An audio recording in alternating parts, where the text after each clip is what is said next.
Buen día, mi nombre es Wilber Jesús Castro Caño. Hoy voy a presentar sobre el segundo laboratorio. Objetivos del experimento: medir cómo un campo magnético afecta a un conductor que transporta corriente. El objetivo del experimento es inducir corriente fuerza electromotriz en una unidad usando un imán, aplicar la ley de Faraday para calcular la corriente inducida y compararla con la medida. Emplear Python para aproximar la corriente teórica. Objetivo del experimento 3: analizar cómo funciona un lanzador de anillos con núcleos y anillos de materiales distintos. Experimento 1, primera pregunta. ¿Qué sucede con la fuerza magnética si se invierte el sentido de la corriente? Aquí tenemos la forma de la fuerza magnética, donde I representa B amperios, L representa C metros y B representa D tercios. Cuando reemplazamos estos valores en la fórmula de la fuerza magnética, nos da que la fuerza magnética va en sentido menos K. Y aquí tenemos el plano cartesiano. Y lo que significa eso es que en la balanza va a marcar un peso mayor que el del peso del imán, porque la fuerza va en sentido menos K. Bueno, aquí tenemos cuando la corriente va en sentido contrario. Cuando reemplazamos estos valores en la fórmula de fuerza magnética, la corriente va en sentido K, y eso significa que en la balanza va a marcar un peso menor que el del peso del imán, porque la fuerza va en sentido más K. Pregunta: graficar fuerza versus corriente. Importamos Matplotlib para crear gráficos. Luego definimos los datos: corriente en centímetros, fuerza en newtons. Después configuramos el gráfico. PLT Figure es para definir el tamaño gráfico, 8 de ancho y 5 de alto. PLT Plot es para dibujar los puntos que conectan con las líneas. PLT X Label y PLT Y Label se utilizan para etiquetar los ejes en un gráfico. PLT Title agrega un título al gráfico. PLT Grad activa la rejilla para filtrar la lectura del gráfico. Y por último, PLT Show muestra el gráfico generado. Tercera pregunta: fuerza versus longitud. Importamos Matplotlib para crear el gráfico. Luego definimos los datos: longitud en centímetros y fuerza en newtons. Luego configuramos el gráfico. PLT Figure nos sirve para definir el tamaño gráfico, 8 de ancho y 6 de alto. PLT Plot nos sirve para dibujar los puntos que conectan con las líneas. PLT Y Label y PLT X Label se utiliza para etiquetar los ejes del gráfico. PLT Title nos sirve para agregar un título gráfico. PLT Legend nos sirve para mostrar la leyenda definida. Luego PLT Grade nos sirve para activar la región para filtrar la lectura del gráfico. Luego tenemos PLT Show, que es para mostrar el gráfico generado. Las preguntas anteriores obtengan la intensidad del campo magnético de cada caso. Compare sus resultados. Deberían ser iguales o similares, porque en este caso tenemos fuerza versus corriente. Aquí trabajamos con el bucle de corriente SF42 que mide 8.4 centímetros y reemplazamos los datos en la fórmula principal de la fuerza magnética. Y aquí tenemos las dos tablas. La primera tabla, relación entre corriente y la fuerza, y la segunda tabla incluye el cálculo del campo magnético, donde utilizamos la fórmula donde mide 8.4 centímetros. Observamos que los valores de B son similares en todos los casos. Y aquí tenemos el caso fuerza versus longitud. Aquí el corriente vale 2 amperios y hallamos el campo magnético. Los valores de B son similares para todas las longitudes, con pequeñas diferencias. En ambos casos el campo magnético debe ser constante, ya que lo genera un imán permanente, que produce un campo estable, uniforme y confiable en toda la región experimental. Las conclusiones del primer experimento: se confirmó que un campo magnético ejerce una fuerza superconductor como corriente, siguiendo la ley de Lorentz. Luego, la fuerza aumenta con la corriente, la longitud del conductor y la intensidad del campo magnético. Y por último, la orientación óptima para maximizar la fuerza es cuando el conductor es perpendicular al campo.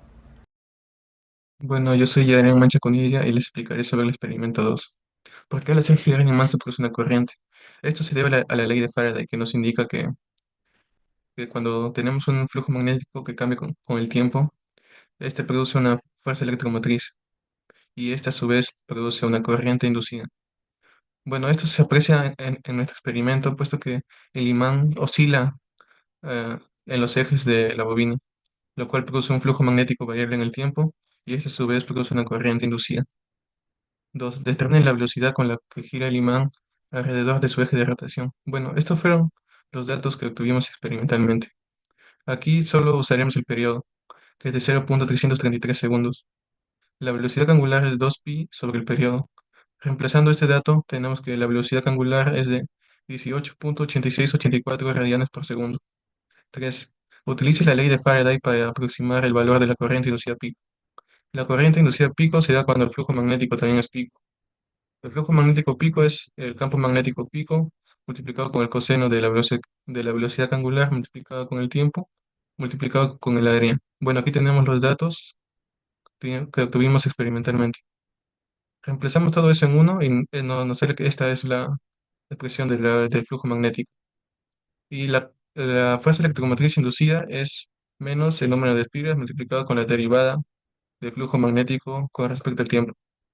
Bueno, operando eso, nos sale que la fuerza electromotriz inducida es igual a esta expresión. Para que la fuerza electromotriz sea pico, el seno de todo esto debe de ser igual a uno, lo cual nos da este valor de la fuerza electromotriz pico.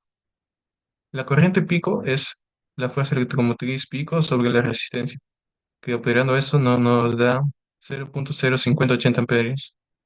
Y la corriente pico que obtuvimos experimentalmente es igual a la semirresta de la corriente máxima con la mínima.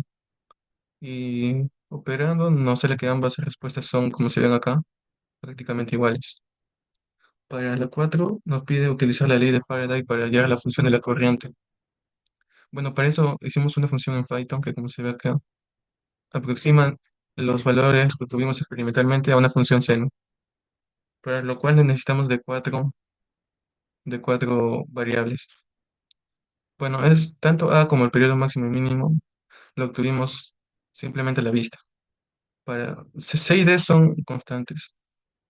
B mínimo y máximo se requiere tanto del periodo máximo y mínimo, que reemplazando nos salieron esto. Bueno, reemplazando eso y ejecutando los códigos, nos salió que la corriente del sensor con la corriente que obtuvimos anteriormente son prácticamente iguales, solo que cambia con un pequeño desfase. Bueno, las conclusiones, se verificó la ley de Faraday y asimismo se verificó una relación teórica y experimental, puesto que como vimos antes, el modelo teórico que hicimos en Python con el modelo que obtuvimos experimentalmente son prácticamente iguales.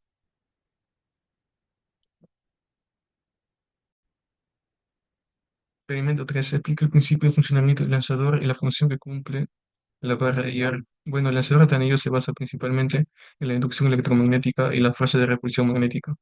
La función de la barra de hierro es intensificar este campo magnético, lo cual hace que la fuerza de repulsión también sea mucho más eficaz, por así decirlo.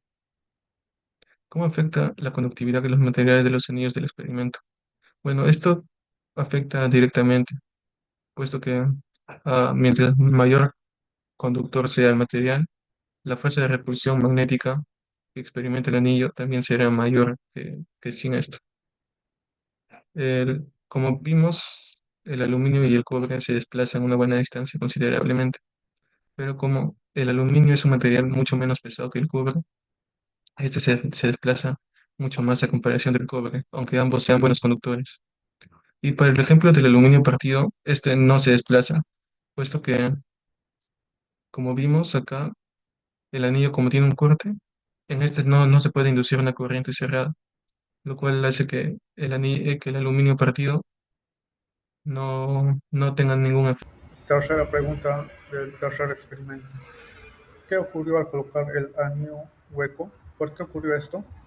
Según la ley de Faraday, un campo magnético variable que atraviesa un circuito cerrado genera una fuerza electromotriz inducida debido a la variación del flujo magnético. Sin embargo, en este caso particular, como el anillo no es parte de un circuito cerrado, no se genera ninguna fuerza electromotriz inducida en él. Por lo tanto, no hay fuerza que lo impulse o acelere y el anillo permanecerá en reposo con una velocidad igual a cero. Conclusiones del tercer experimento.